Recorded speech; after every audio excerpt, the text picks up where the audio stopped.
I chose to do my disability presentation on a form of muscular dystrophy called Duchenne's.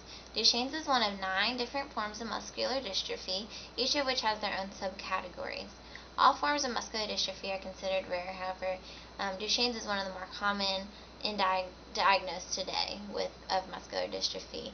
It affects about 1 in 3,500 males, and the effects are rarely seen in females. Duchenne's is caused by a lack of dystrophin in the muscles. Dystrophin acts as the glue that holds the muscles together by maintaining the structure of the muscle cells. So when a boy is diagnosed with Duchenne's, his body is not able to produce any dystrophin whatsoever, so the muscle cells within the body gradually weaken and eventually die. Duchenne's is genetically transferred and is inherited in an X-linked pattern, meaning that the gene containing the mutation is on the X chromosome. When a girl inherits the Duchenne gene from her mother, she usually gets a healthy dystrophin gene from her father, giving her enough of the protein to protect her from the disease. Males who inherit the mutation, on the other hand, get the disease because they don't have a second dystrophin gene to make up for the faulty one. Although girls usually don't see the effects, they still don't get the full-fledged effects. They sometimes get some symptoms. Carriers are somewhat affected in that they have weaker muscles in the back and legs and arms that easily get tired. These carriers also may have heart problems that, if left untreated, can get quite serious and even life-threatening. So it's wise for any potential female carrier of Duchenne's to get a full range of diagnostic tests to find out whether she is a carrier or not. So if she finds out she is, she can get regular strength evaluation and close cardiac monitoring to help her manage any symptoms that may arise.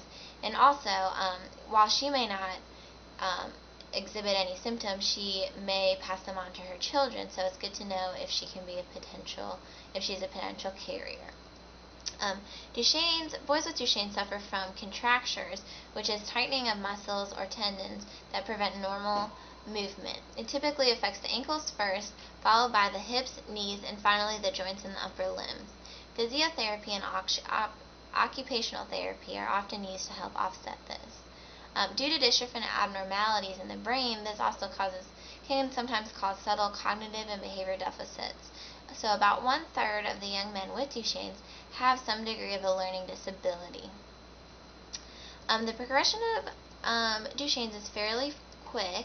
It's usually diagnosed between the ages of 3 and 7. So in the early phase, through age 7, a boy is diagnosed with Duchenne's. It's often quite difficult to accept or believe that there's anything wrong with them. The onset of the physical symptoms may be tough to recognize. Oftentimes he will appear to be improving on the outside while his muscles are deteriorating on the inside.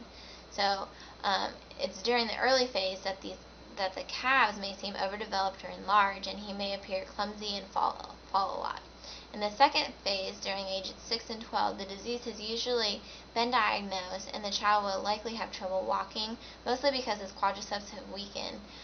This tends to keep him off balance as he attempts to shift his weight and walk.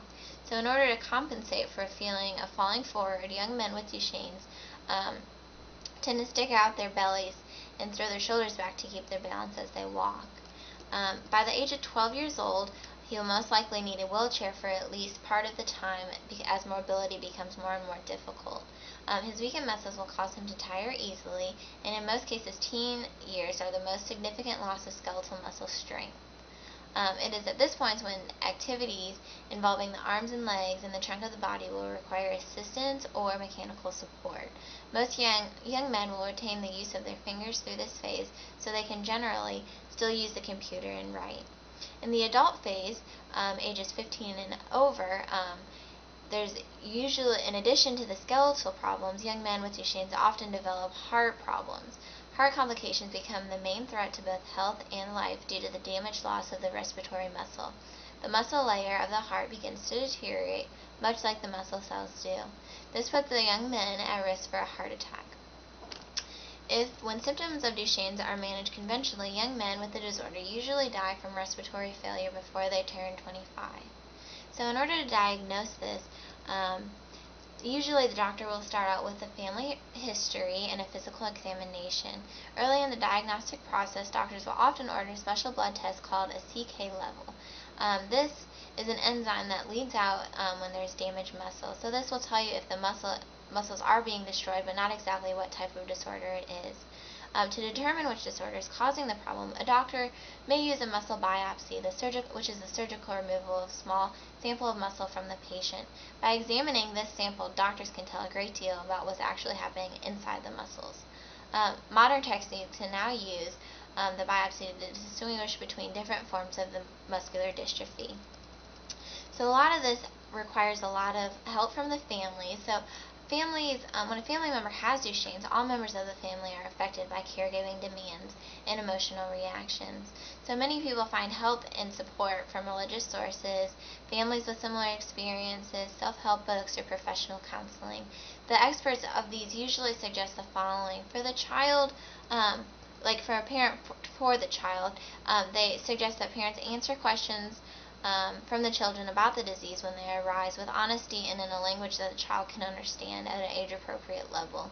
And always try to view the child as an individual with the disease as only one part of the aspect of the life. Emphasize what the child can do and let him find ways to do things that he wants to do. Children often find creative ways to participate in sports and other hobbies. Treat him as you would treat any other child, providing discipline, responsibility, hope, and love. Don't overprotect him and do help him become more independent. Undertake normal family activities, including vacations and recreation. With imagination and patience, you can find ways to do almost anything. And then for the family, some suggestions are to respect each other's emotions and stress level, be kind and patient, schedule regular breaks from caregiving responsibilities, deal with the disease one day at a time, one crisis at a time, 1 year at a time. Don't try and focus future complications, but cherish the time that you're spending with your child now. Give yourself credit for the efforts and difficulty of your task. Build a support team and ask for help when you need it. And get information from every available source, starting with your MDA. The MDA website is a great resource for any family or anyone looking for more information on any type of muscular dystrophy. It's at www.mda.org, and there's a wide variety of everything you can find there. Also, there's a parent project, www.parentprojectmd.org, which is specifically designed for parents with children with Duchenne's and muscular dystrophy, and it has a lot of helpful pamphlets and educational tools and things to discuss with your children, everything that a parent might need when having a child with Duchenne's. So thank you for your time, and